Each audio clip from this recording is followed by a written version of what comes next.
और भी सुनने का मन है, सुना भी जाएगा। आइए, समय की परिस्थिति को देखते हुए अब हम आज के मुख्य वक्ता और आप सबके चहेते डॉक्टर सच्चिदानंद मौर्य जी हमारे बीच उपस्थित हैं, सम्राट अशोक क्लब के राष्ट्रीय प्रवक्ता। मैं चाहता हूं कि एक बार तालियां आपकी तरफ से आए। मैं दो शब्दों में कहना चाहूंगा कि सोच वही जो संज्ञा होवे, कर्म क्षेत्र की गंगा होवे, और तू अशोक का वंशज है तो बोल जहां तक प्रज्ञा होवे। आपके बीच डॉक्टर सच्चिदानंद मौर्य।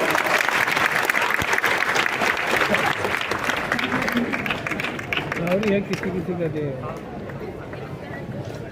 हमने और किसी का माइक दे दे छोटा सा पोडियम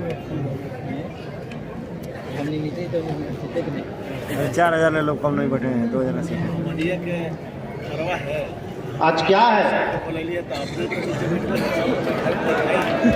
सुनाई नहीं दे रहा,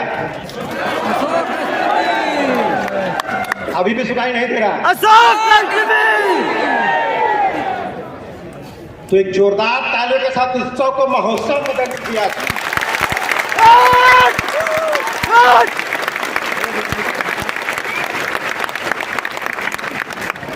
उत्सव की तरह लगना चाहिए, उत्सव महोत्सव की तरह लगना चाहिए, और वो भी ऐसे समय में जिस दिन आज हम लोग दुनिया के महानतम सम्राट अशोक के जयंती का दिन है। आज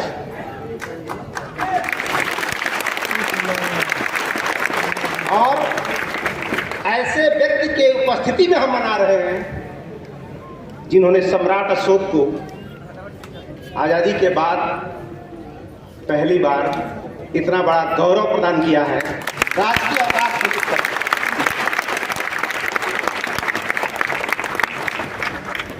और आज हमारा देश जो सोने की चिड़िया कहलाता है, देश का बच्चा बच्चा बड़े फक्र के साथ तिरंगा लेकर गाता है, झंडा ऊंचा रहे हमारा, विजयी विश्व तिरंगा प्यारा। अगर इस राष्ट्रीय ध्वज से केवल अशोक चक्र निकाल दिया जाए तो शायद यह लाइन गाने का गौरव प्राप्त नहीं होगा।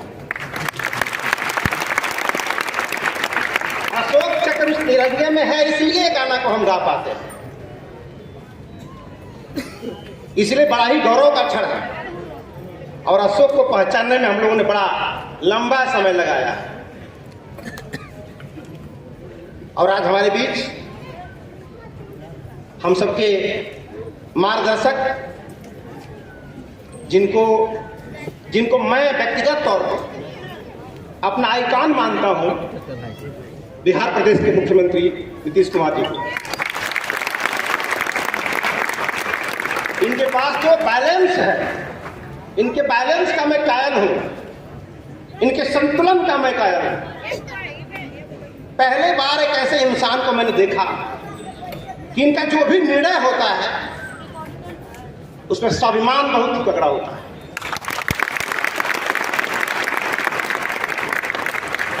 और बिना किसी को ठेस पहुंचाए,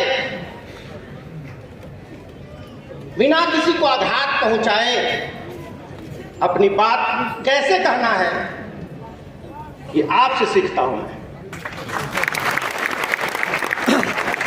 और जो इनका जीवन चरित्र है, मैं तो ये कहूंगा कि ऊबड़ खाबड़ रास्ते में गाड़ी चलाने के मास्टर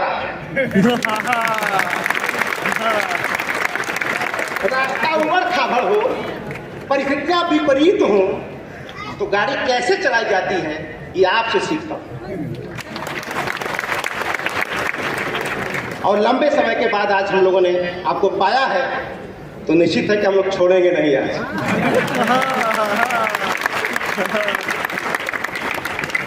और किसी भी देश, आज हमारे बीच हम लोग के गुरु राजेंद्र प्रसाद जी, जिनसे हम लोग बहुत सीखते हैं, जो शब्दों का पोस्टमार्टम जो होता है, और पोस्टमार्टम पढ़ के जब कथ्य तक पहुंचाते हैं तो निश्चित रूप से आप श्रद्धा के पात्र बन जाते हैं। और हमारे मंच पर आज बैठे हुए हैं देखिए भैया तनकी ध्यान दिया।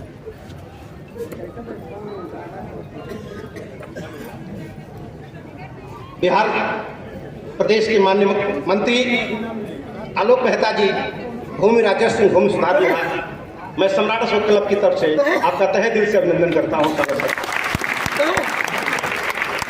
और आज इस मंच की अध्यक्षता कर रहे हैं डॉक्टर दीनानाथ मौर्य जी, जो हम लोग के मार्गदर्शक हैं। इनके निर्देशन में हम लोग ये पूरा संगठन काम करता है। आज के इस पावन अवसर पर आपका अभिनंदन, आभार व्यक्त करता हूं।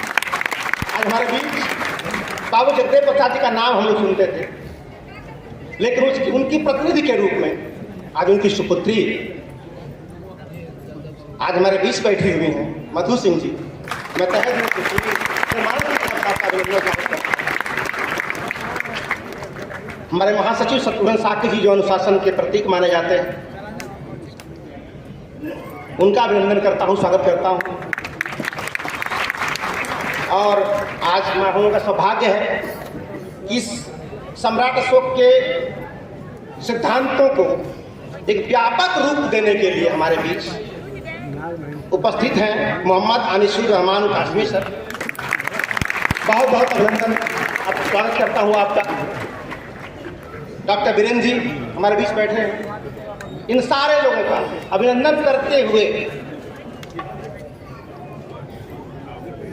आप सभी का अभिनंदन करता हूं, खासकर अपनी बहनों का और माताओं का, क्योंकि 6 किलोमीटर की यात्रा करके हम लोग धूप में आए हैं। और एक तो माता जी ऐसी इसमें बैठी थी, पता नहीं कहाँ बैठी है, कमर तक झुकी हुई थी, कमर तक झुकी थी, सीधा नहीं चल पा रही थी। लेकिन इतने 6 किलोमीटर की यात्रा को कंप्लीटली तय किया। वो जहां भी बैठी है उनका अभिनंदन करता हूँ। जहां बैठी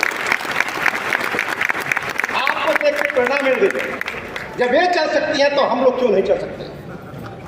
तो मैं चाहता हूँ स्पेशल तौर पे उस माँ के लिए यहाँ बैठी हूँ, आप सबके लिए जोरदार ताली होनी चाहिए।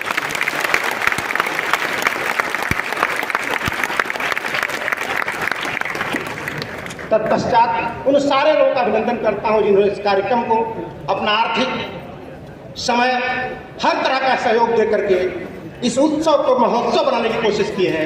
उन सब का मैं तहे दिल से आभारी हूं। साथियों, आज जिस महान सम्राट की चर्चा करने के हम लोग बैठे हुए हैं, सम्राट अशोक कोई चर्चा का विषय नहीं, क्योंकि दुनिया में जितने सारे लोग हुए वो बोल के महान हो गए और कर के महान होने वाला अकेला सम्राट अशोक है, जिन्होंने कर के उन्होंने किया, बोला नहीं। इसलिए किसी भी शासक का शासनकाल 2 तरह का होता है। एक शासन ऐसा होता है जो दैहिक शासन, यानी जीवन के साथ भी और जीवन के बाद भी। शासन 2 तरह का होता है, जीवन के साथ और एक जीवन के बाद। ऐसा जीवन कि जब तक शासक जिंदा है, अपने देह के द्वारा जो शासन करता है, और जब तक उस देह के शासन करता है तब तक उनका दैहिक शासन माना जाता है। लेकिन उनके नहीं रहने के बाद भी उनके विचारों का प्रवाह जब तक चलता रहता है तब तक उस व्यक्ति का शासन माना जाता है। तो सम्राट अशोक दुनिया में एक ऐसे शासक हैं जो जीवन के साथ भी और जीवन के बाद भी शासन कर रहे हैं।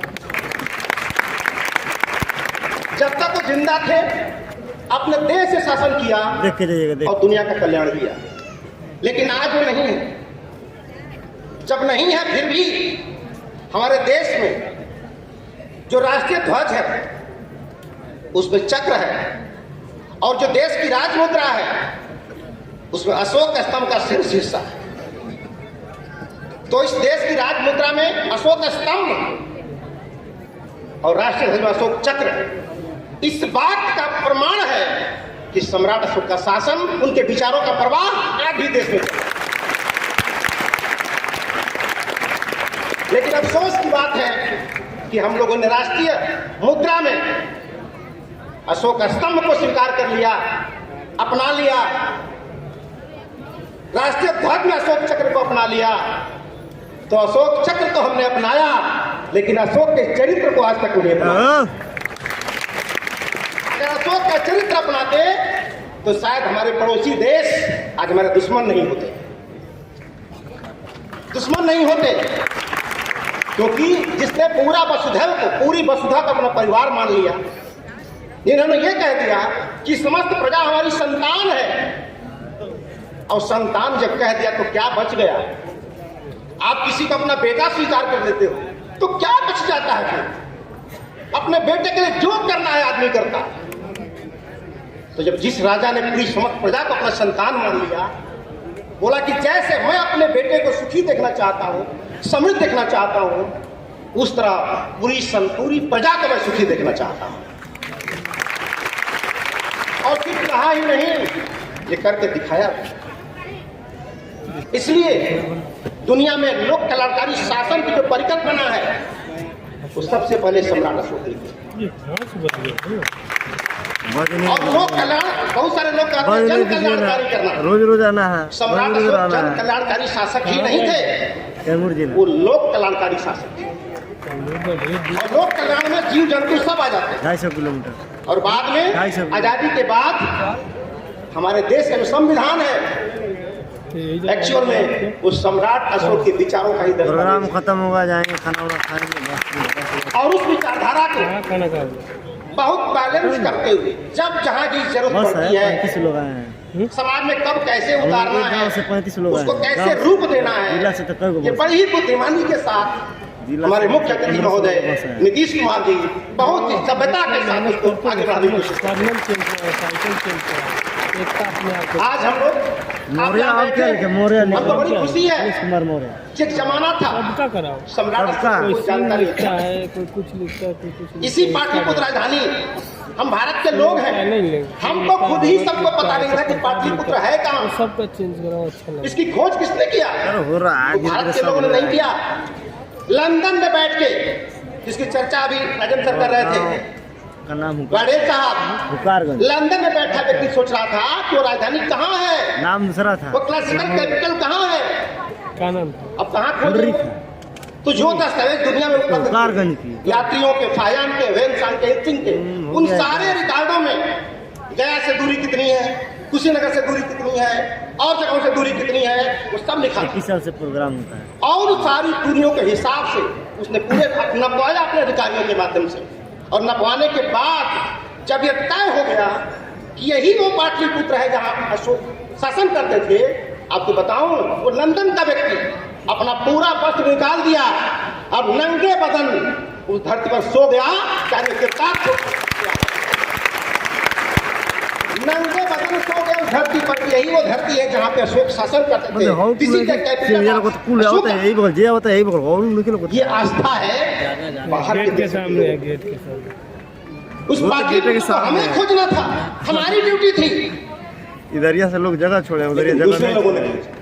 इसलिए मैं आभारी हूँ जेम्स प्रिंसेप का, कनिंघम का, बैडले जैसे लोगों का, जिन्होंने हम ही को बताया कि हम कौन है, हम ही को बताया कि हम कौन है। इसलिए उस परंपरा को बड़ी सावधानी के साथ बढ़ाया जा रहा है। और सम्राट अशोक क्लब उस महान संस्कृति को कैसे आपस में भाईचारा हो, आपस में कैसे दूसरे को न्याय हो, एक संतुलन कैसे स्थापित समाज में, कुछ लोग बाहर, जो कि सम्राट अशोक की नजरों में आपका धर्म क्या है ये कोई विषय नहीं, कुछ लोग चले गए होंगे, आपका आचरण क्या है ये महत्वपूर्ण है, आप कितने ज्ञानी हो ये दो कौड़ी की बात है, आप करते क्या हो ये महत्व की बात है, क्योंकि रिजल्ट तो करने से आएगा। इसलिए आपके चरण के पुजारी चाहे जितने भी हो, लेकिन अगर आपका आचरण ठीक नहीं है तो आपकी जगह समाज में नहीं, जेल में होगी, जेल में होगी। इसलिए बहुत अच्छा लगता है कि जितना संतुलन के साथ माननीय मुख्यमंत्री महोदय, हम लोग मिलते नहीं हैं कभी, लेकिन ऐसे महोत्सव में, लेकिन फिर भी मैं बोलता हूं कि कौन कहता है कि मेरी मुलाकात नहीं होती, हम तो मिलते हैं रोज मगर बात नहीं होती,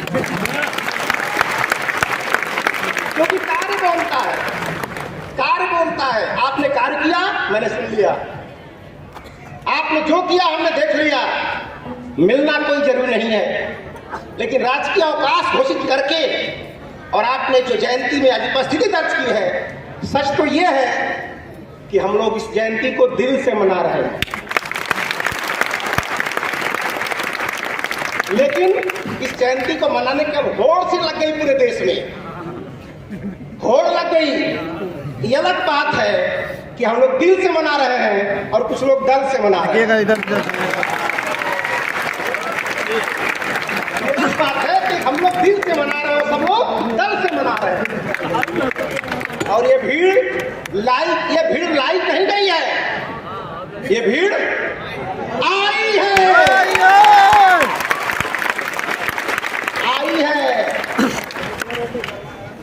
मंच कैसे बनेगा, ये भीड़ की जिम्मेदारी है। और मेरी क्या है, मैं मुख्यमंत्री महोदय से विनम्रता के साथ कहना चाहता हूं कि जो भीड़ दिखाई दे रही है, यही हमारी औकात है, यही हमारी ताकत है।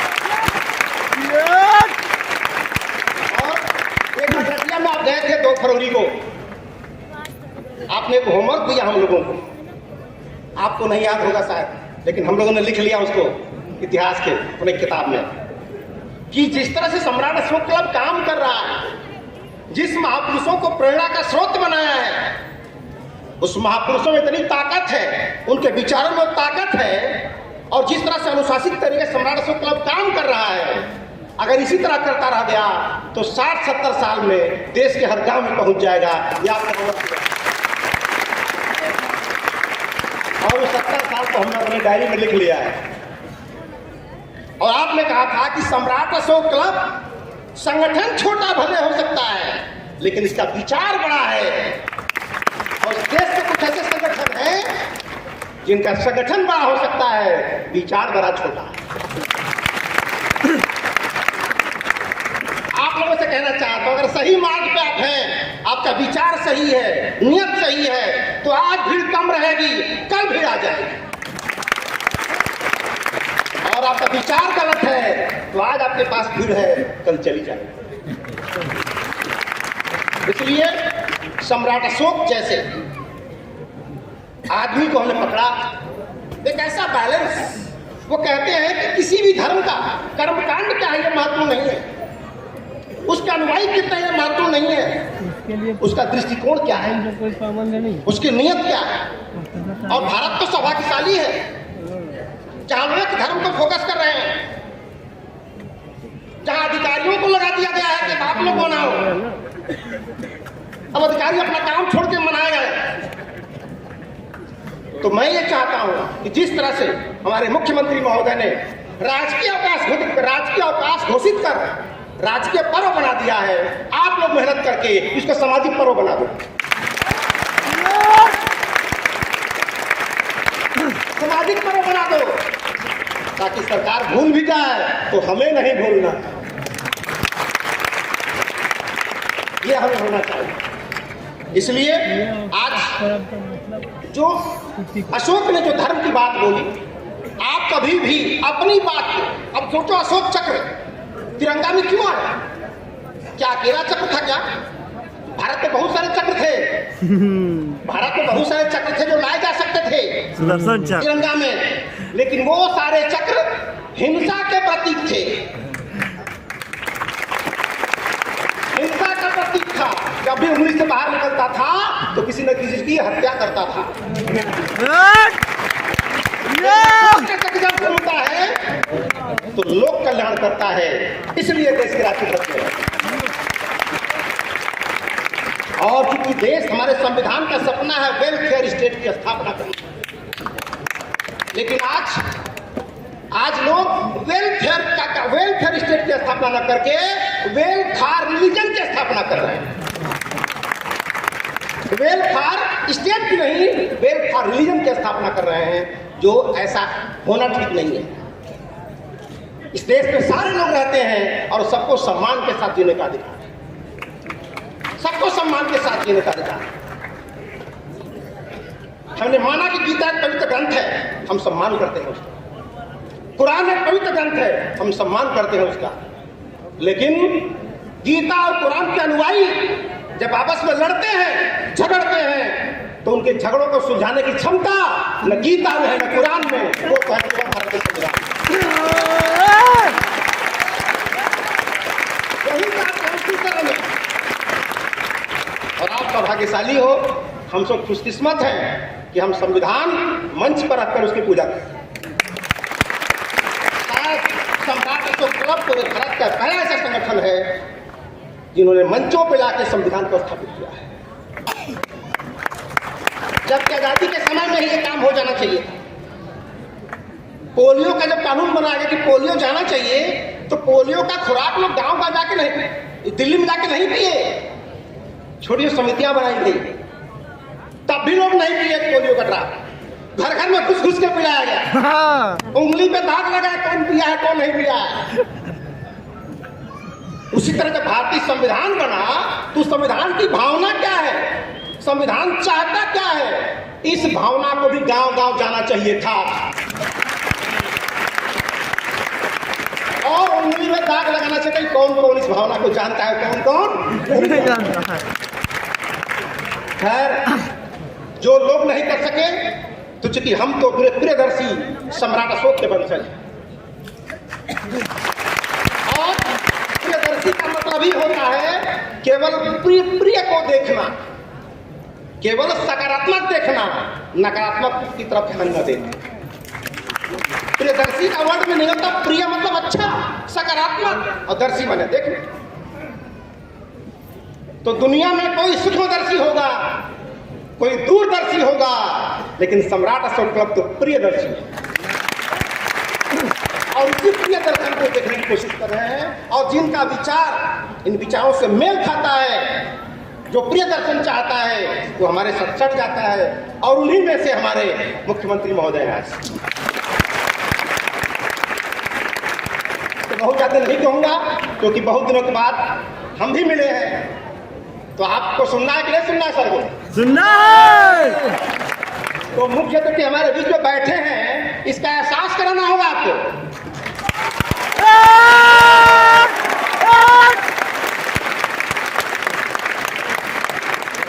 जोरदार।